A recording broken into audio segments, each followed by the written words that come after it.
is here. So today we're gonna look at doing some homemade marshmallows and making them into little marshmallow ghosts, okay? So homemade marshmallows really aren't that bad, time consuming. I thought they'd be a lot worse than they are, but they really were pretty simple, okay? So it just requires a few steps. I'm gonna have to move the camera a good bit on this. But the first thing I'm gonna do is just get some cellophane here, or plastic wrap, whatever you like to call it. All right, and have that in my dishes. I've got 2 small dishes. Okay, if you don't wanna cut your marshmallows with like a cookie cutter, then you can let them get thicker and you can pour everything in one pan. But here I'm gonna use 2 pans so that they're thin enough for me to cut with the cookie cutter, okay? Which is a ghost cookie cutter in this case. And I made some extra cellophane on purpose on the sides so that I can wrap the marshmallows completely in greased cellophane.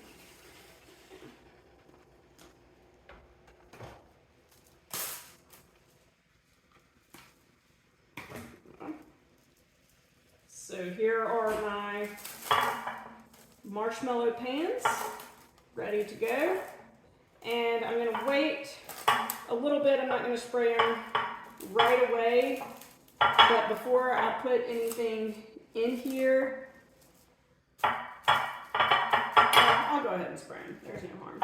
Okay, so I've got Pam, right? And I'm just gonna spray all the cellophane with Pam. All right, so that's step 1. Okay, step 2, I'm going to get a ½ cup of water and throw in 8 tablespoons of unflavored gelatin. Now this is not vegan, okay? This is beef gelatin, okay? So just so you know that marshmallows are apparently not vegan. I learned that as I made them. This is a 4 tablespoon. Okay, so I'm gonna use this and just do 2 of these because this will be 8 tablespoons. 8 tablespoons, that's 40 milliliters, or it's gonna be about 2 2/3.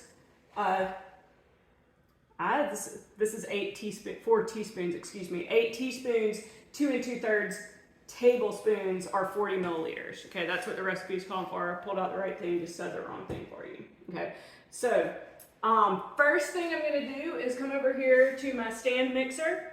Okay, and I'm just gonna dump a ½ cup of water in there, and my 8 teaspoons or 40 milliliters of gelatin in here.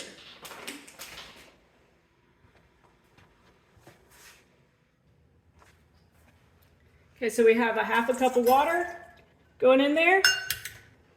All right, and I'm just gonna take out this right now so that you might be able to see it better.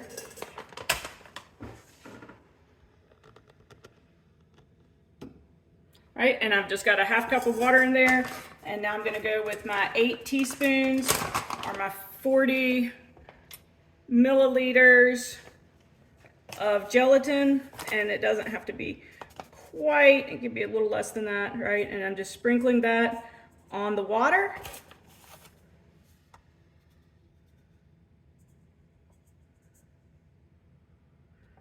All right, and now I'm just gonna let that sit while I do the marshmallow goodiness, okay, which is gonna be my Karo and sugar and a little bit more water. Okay, so this is literally just gonna sit here and let that gelatin soak.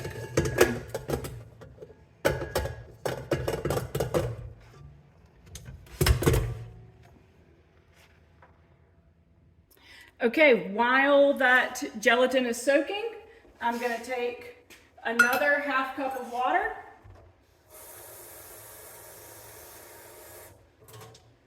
and put it in my saucepan over the stove.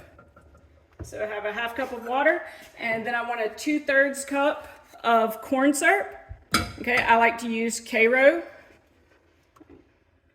And these measuring cups that I have are pretty awesome. They're the same as the teaspoons I showed you earlier, because they have things like a 2/3 cup, and I don't have to get a 1/3 cup measuring and do multiple rounds of it. Okay, so here is a 2/3 cup of Karo. Make sure I get all that out.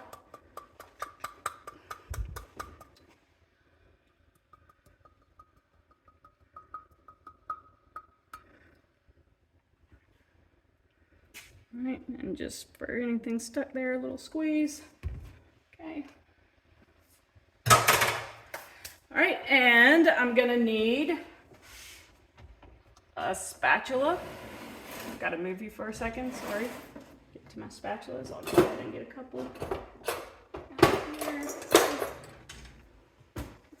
Put you back. All right, and I'm gonna pour in my 2 cups of sugar in here with my Karo and water. All right, and I'm gonna heat it up. Okay, so I've got it heating, and I'm gonna wait, stir it up, and wait on this to boil.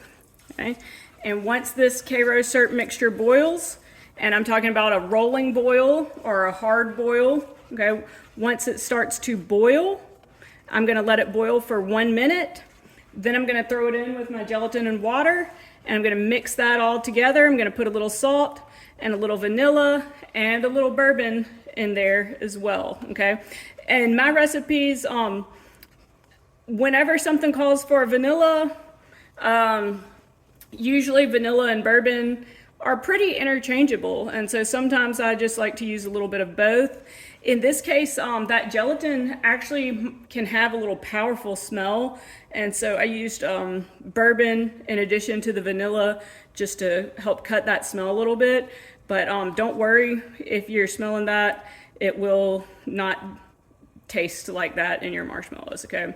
So just because it's a beef gelatin, it's got even though it's unflavored and everything, there can be a smell when we put this hot syrup in there, okay? But what I'm doing right now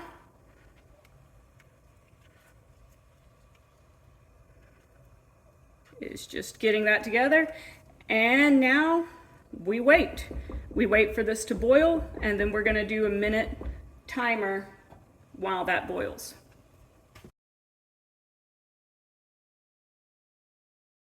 Okay, we can see here it's starting to boil along the edges. Okay, we don't call that a rolling boil yet. Okay, we're gonna wait a little while until we get to a good rolling boil. But once it starts that boiling along the edges, we're getting close. Okay.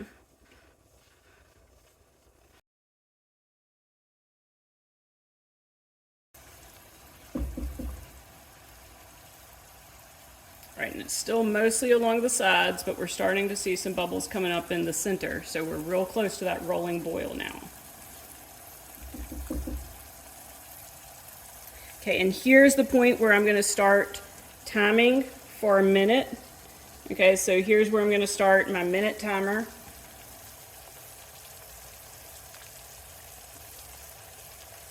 Where we're in that rolling boil for 1 minute.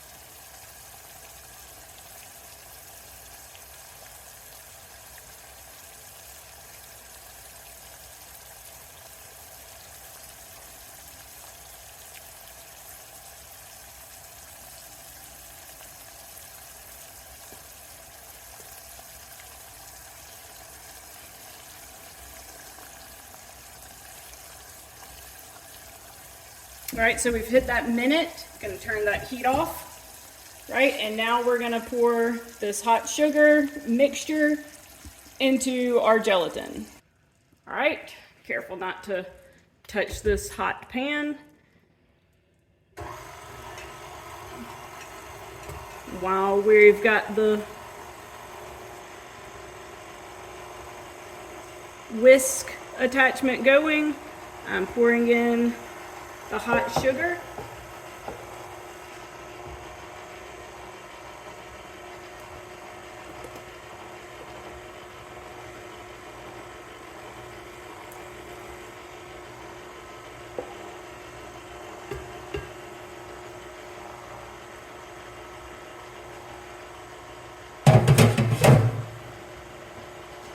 Right, and like I said, this process may not smell the best.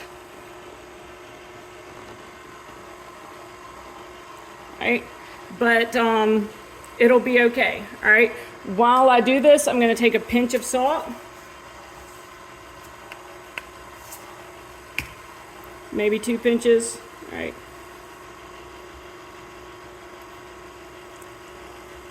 and put that in here. Right, and then I'm going to beat it a little higher before I add the vanilla.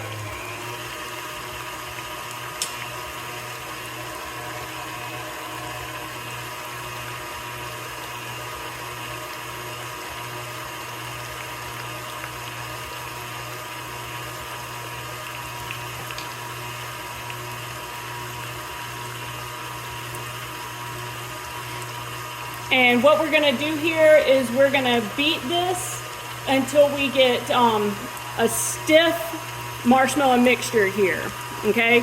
And before it's too stiff, I'm gonna add in a tablespoon, maybe a tablespoon and a half of vanilla and maybe a half a tablespoon or so of bourbon, okay?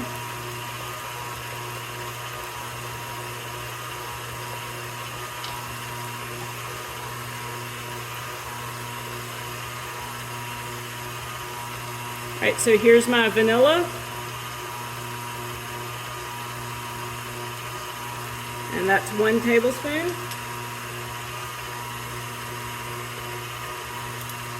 All right, and just a little extra for good measure. Nice vanilla flavored. All right, and like I said, just because that smells a little strong, I feel like this is a little bit stronger than vanilla. If you really like bourbon flavors, you might want to do more bourbon than vanilla. I just want a little bit of bourbon in there to help overpower some of that. All right, so not a lot, nothing that's going to stop any kids from being able to eat this. All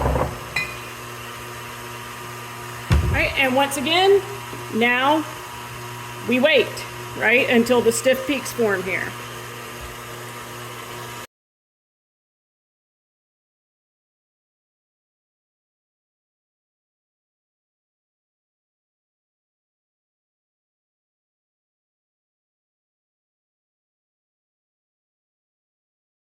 Do do do do do do. Been having some conversations with my friends, so while we're waiting on this to form stiff peaks, might as well be fun to get into a little bit of science. Started with the whipped cream video. You know, what is whipped cream? What does that become as you whip it? Okay. What whipped cream becomes is actually a foam, okay, which is a type of colloidal mixture. All right, that's really cool chemistry. Basically, that's some gas whipped into a liquid, okay? Here we're doing something kind of similar, but most things are gonna have marshmallows, at least like the store-bought marshmallows, as a solid foam, okay? I'm not really convinced that they're a solid foam instead of a liquid foam where it's the air inside the solid instead of the air inside the liquid. But definitely the gelatin does give it some solidifying properties here as far as the homemade marshmallows, and it will have a texture very similar to store-bought marshmallows in the end. But we are definitely whipping in some air in here, okay? And so we're definitely in the realm of a colloidal mixture. As to which specific type, we're probably somewhere within solid foam, a sol, which is a solid particles suspended inside a liquid, or maybe even a gel, right? Which brings us back to collected sol, right? And let's gel. And so we're gonna just pretend with that one. But you know, most people are gonna say solid foam for your store-bought marshmallows, as that gelatin is gonna get it into a little more solid form, and it's really not, it shouldn't go away, right, that solid form, unless you're going to be exposing it to higher temperatures and everything. So we're somewhere in that realm. We can definitely say we're a colloidal mixture for certain. Okay, so if you're a chemist, chemistry is not really my background, but if you're a chemist and you are really enjoying this stuff, why don't you chime in the comments and tell me what you think it is in terms of colloidal mixture, okay? And while we had that little science lesson, we're starting to see those stiff peaks forming, okay? So I hope you can tell that this has changed a little bit, right?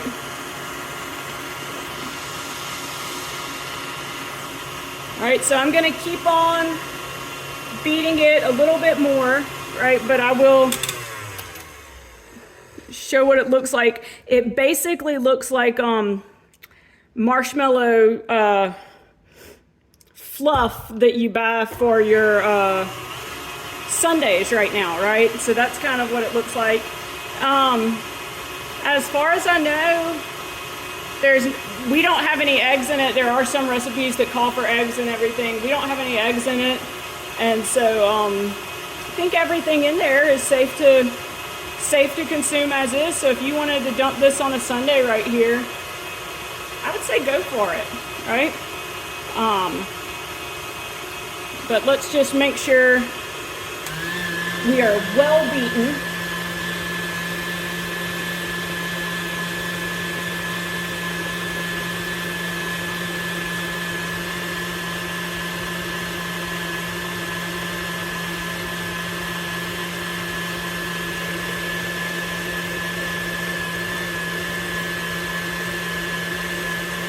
All right, and that's looking pretty stiff.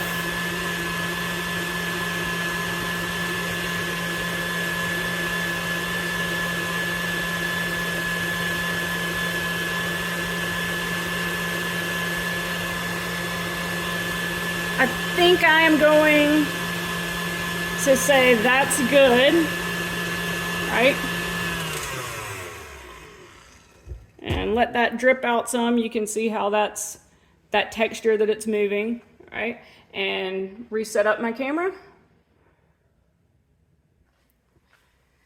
All right, you should be able to see both of my pans in the screen right here. And so we're gonna try to get all that marshmallow goo out.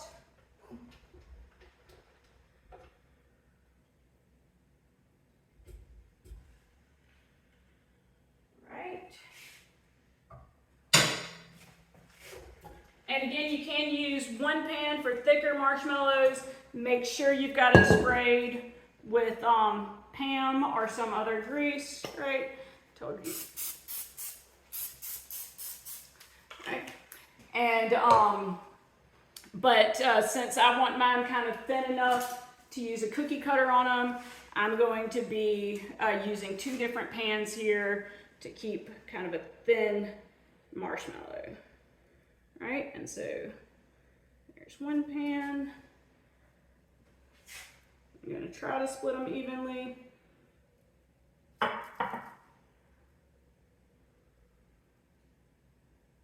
should have.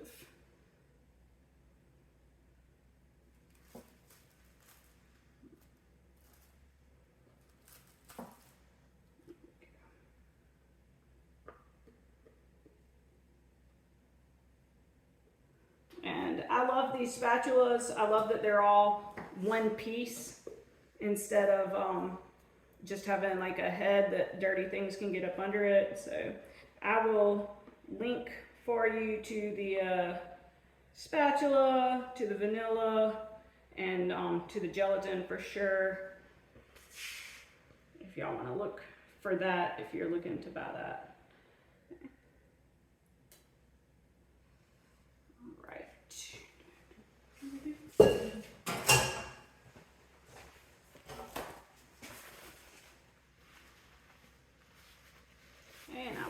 that up.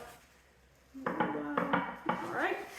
Now, that's it. Now we just let them sit. Okay, we wrap them up and we let them sit for a little while. Okay, so last time I did this, I let them sit in the fridge, even though you don't need to store them in the fridge, just store them in an airtight container once they're ready. Turns out that was an assumption I made, that they needed to go in the fridge, that isn't really necessary. So this time we're gonna have fun and we're gonna leave one out on the counter and we're gonna let one set in the fridge and just see if there's any difference. Because I can't help but do these types of experiments, right? And so at least 4 hours, 4 to 6 hours, overnight is great. I'm making it here on my lunch break, so hopefully around the time I come back from work, they'll be close to ready, all right?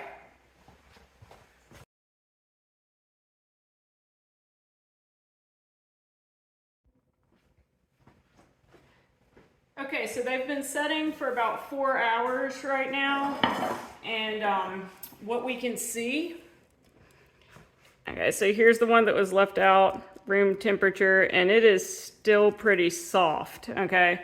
So I'm gonna go ahead and say that the one in the fridge is curing significantly faster than the one left out on the counter. Okay, this one's pretty solid right now. Maybe not quite ready to start cutting just yet, but it's definitely firmer than the one that's curing out on the counter. Okay, so I'm definitely gonna leave them for a little while longer and get back to you when it's time to cut them up. All right, y'all, so it's been 8 hours, all right, and we have this counter one, still pretty mushy, not quite as stiff as I'd like, but we'll give it a try, okay? We'll look into it, okay? And see how that did. Definitely gonna go ahead and just recommend the fridge cure, right? It definitely, it definitely did better. It's stiffer here in the fridge. Okay, that makes sense. We're getting it down to, below that gel temperature, essentially. Since I started using the word curing, let's see if you can see here. You can see that stiff and firm, and that it's still kind of, it's just not. Okay, so I'm definitely going to recommend the fridge cure. When I was looking into it, since I'm using the term curing, I decided to just look up a little more. Curing does kind of imply that you're moving into a solid from a liquid. So, maybe we've got a solid there. Still not 100% sure what's going on, but there's some cool chemistry links. Obviously, marshmallows have a whole lot going on. They've definitely got some foaming, whether liquid foam, solid foam, and they've got some gel going on there as well. Like I'd say here, that definitely seems more like a liquid foam, right? But this, we got solidified, and so again, I'm gonna say fridge curing. So what I'm doing right here is just like when I flour my space for baking needs and everything, instead of flouring it, I'm just using some powdered sugar, and I'm making a powdered sugar surface, right, to put this down on. Okay, and I'm gonna go ahead and get my cured marshmallow out, right? And go ahead and unwrap that and set it down on my sugared surface. Okay.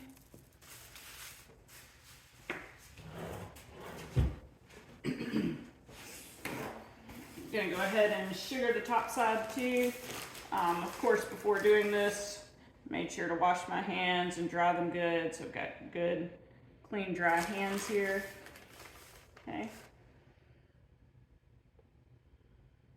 I'm gonna flour the top too. Not flour. Sugar the top as well. All right, I'm gonna go ahead and flip this over, right? So this side is nice and smooth, so I'm gonna play on this side right now. Okay, so I've just got a nice sugared surface. All right, and now I'm just going to use my little ghost cookie cutter, right? And cut into that marshmallow.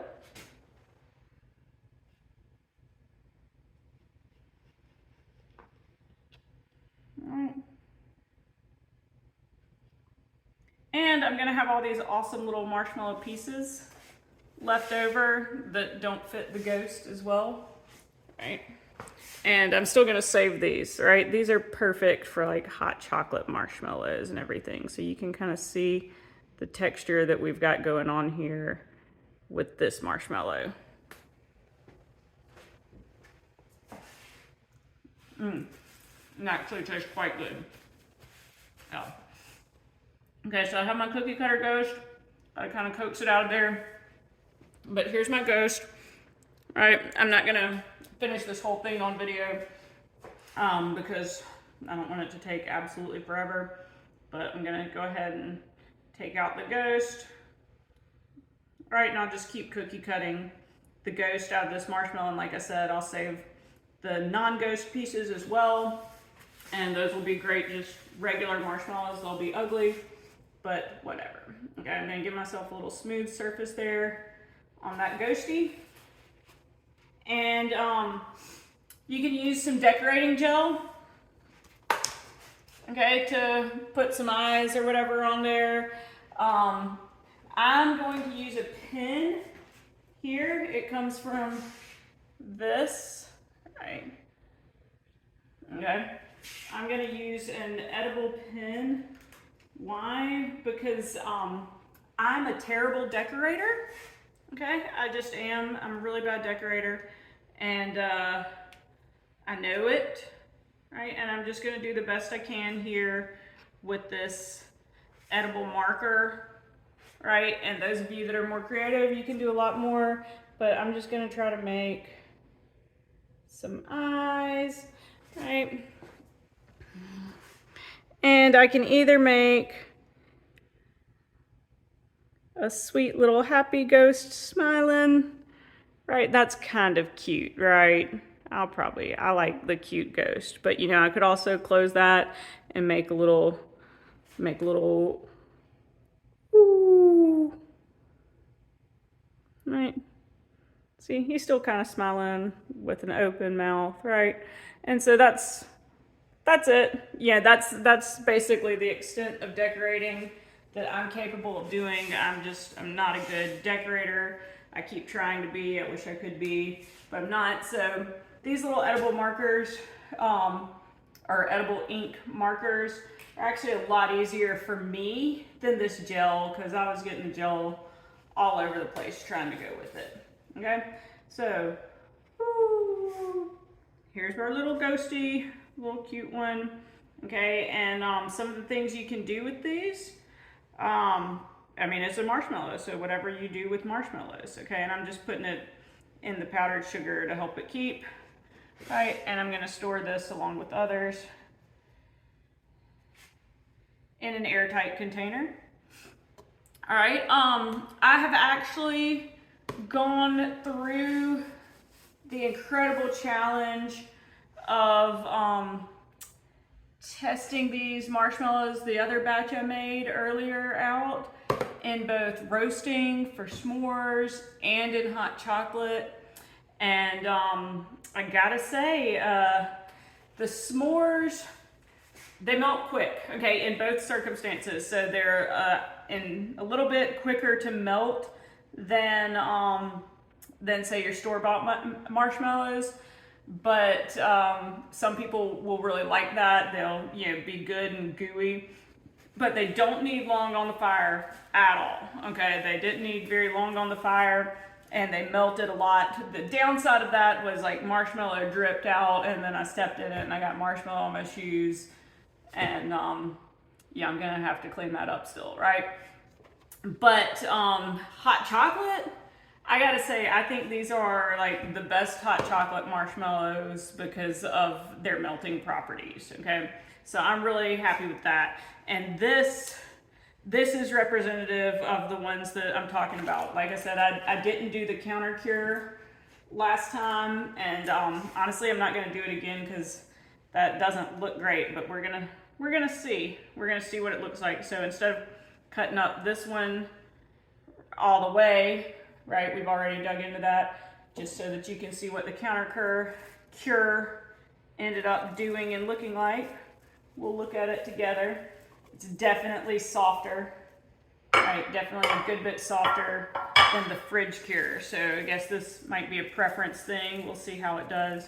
Trying to cut it, it might just need a good bit longer as well. See, you can see it's a lot gooier, right? So it's probably gonna be messier and stickier, right? But definitely gooier, but still solid. But this to me is more regular marshmallow consistency. That's very soft.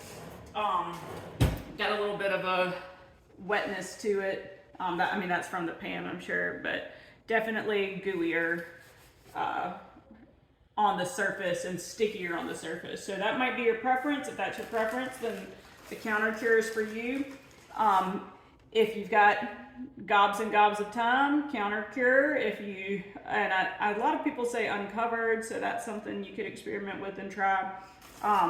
If you're in a rush to get it ready for like a party that's the same day that you're making it and you don't really have overnight cure, then in that case I would say you know, definitely go for the fridge, right? And that's gonna help, okay? And once again, I'm just spreading the powdered sugar, and that's to help keep it from sticking everywhere, okay? That's why I compared it to like flouring your baking surface, right? And so now we're gonna see how this one looks with the little ghosty pie. Right.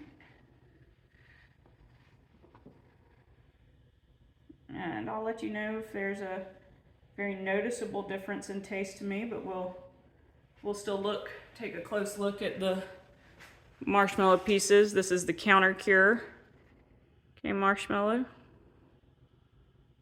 All right, you can see. I don't know why it ran out of focus there. All right, so it's still acting pretty marshmallowy. Let's give it a taste.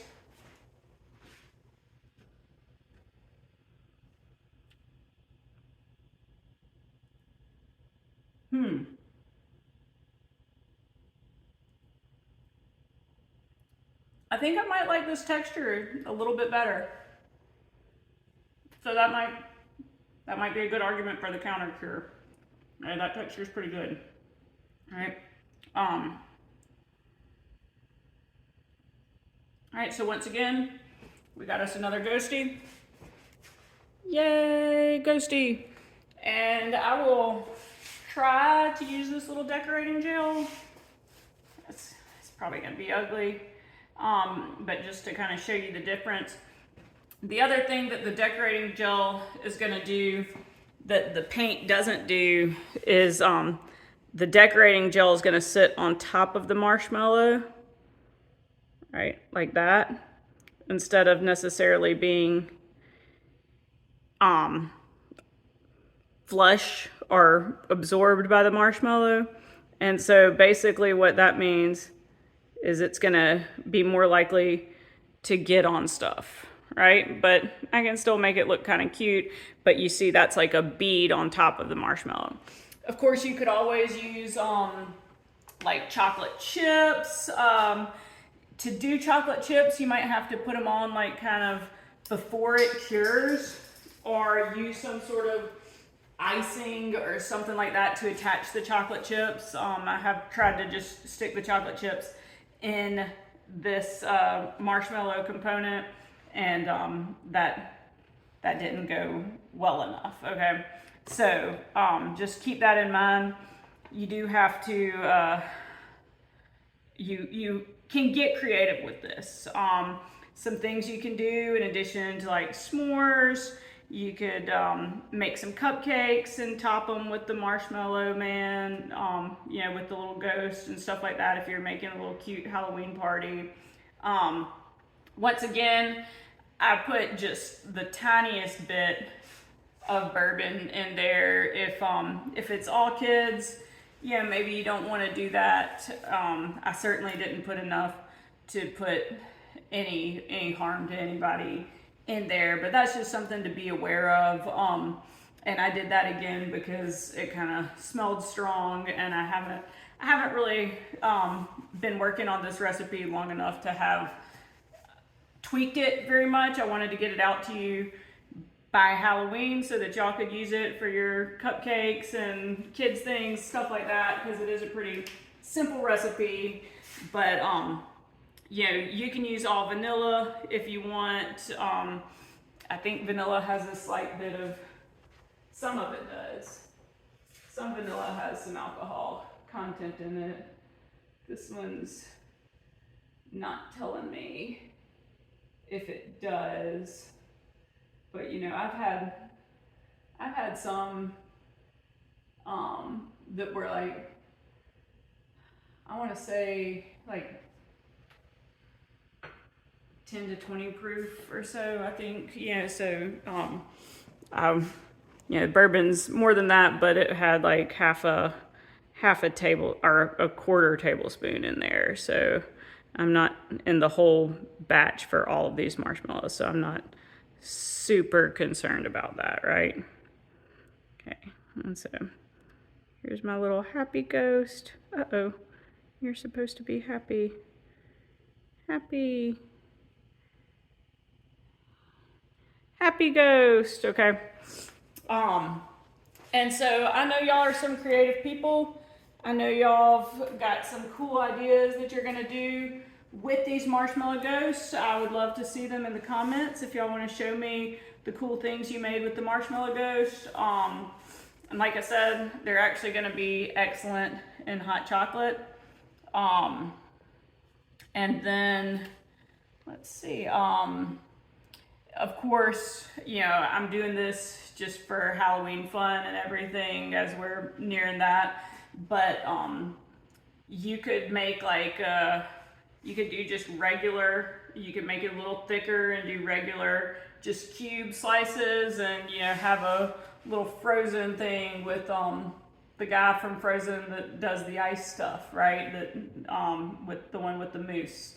You know, you could have a little Frozen thing. You could, I'm sure, come up with like a little winter wonderland for Christmas and that type of stuff. So yeah, this is just kind of fun for the season right now. Just did, like I said, I'm not a good decorator, so I have to come up with other ways to be creative and cutesy, and so this is one of the ways I found I can mash a cookie cutter and I can draw, you know, the most basic thing in the world with a marker, but that's about it. Okay, so this was just kind of a way for people who like to do this stuff and like to be creative but have no artistic talent.